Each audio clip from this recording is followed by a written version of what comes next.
అదే RTV app వార్తల్ని క్షణాల్లో చదివే అవకాశం ఉంటుంది. ఒక న్యూస్ పేపర్, ఒక టెలివిజన్ ఛానల్ మీ చేతుల్లో ఎప్పుడు ఉంటాయి. సో మనం మోటివేట్ చేయడం యాక్చువల్లీ దాతలో వారిది ముఖ్యం ఇది.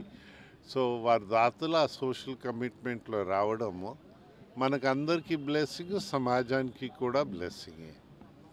సో ఆ యాంగిల్స్లో ఆలోచిస్తే వారికి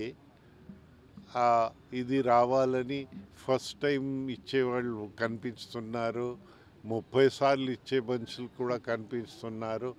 సో మీకు ఫస్ట్ టైం ఇచ్చిన వాళ్ళు మళ్ళీ ఆపకంట ఆ యువకులు వారి జీవితం అంతా వారు ఇంకొకరికి సహాయపడడానికి చేస్తే చాలా మంచిది. ఇది ఓ సోషల్ కమిట్మెంట్.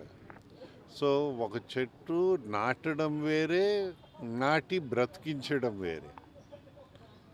మనం కంపల్సరీ చేస్తే అది తీసుకెళ్తారు, చంపేస్తారు, దానివల్ల వచ్చేది ఏం లేదు. మనకి మన రాష్ట్రంలో ఒకటే గవర్నమెంట్ పైన డిపెండ్ అవుతే ఆ స్టేజ్ దాటేసినట్లా ఉంది.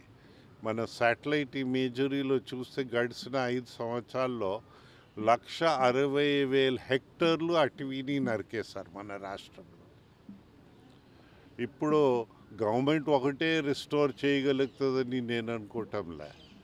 గవర్నమెంట్తో పాటు ప్రతి పౌరుడు వచ్చి వారు చేయగలిగిన శక్తి ప్రకారంగానే చేస్తే మన భావి తరాలకి ఏదో మనం అందించిన వాళ్ళు అవుతాం. కానీ ఇప్పుడు వెంటనే ఎమర్జెన్సీస్ కోసం ఈ రక్తదానం పనికి వస్తుంది. ఒకసారి చెట్టు బ్రతికితే ఎన్ని సంవత్సరాలు బ్రతికితే ఆ గాలి, ఆ మంచితనము అందరికి వస్తుంది. సో మనకి అది ఇంకొక సోషల్ కమిట్మెంట్. అయితే వారందరూ కొందరు ఆ దాతలు అందరూ పట్టుకువెళ్ళటంలే, కొందరు ఇక్కడ ఈ రక్తదానం చేశారు కనుక ఇక్కడ ఈ కంపౌండ్లో పుట్టిన చెట్టే మనం వారికి అప్పచెప్తున్నాం. ఏందైతే అది బ్రతికితే మనకి సంతోషం. మన ట్రీ కవర్ని పెంచడానికి మనం పౌరులుగా చేయవలసిన ధర్మం ఎవరికి వారే ఆలోచించి చేస్తే మనకి భవిష్యత్తు ఉంది.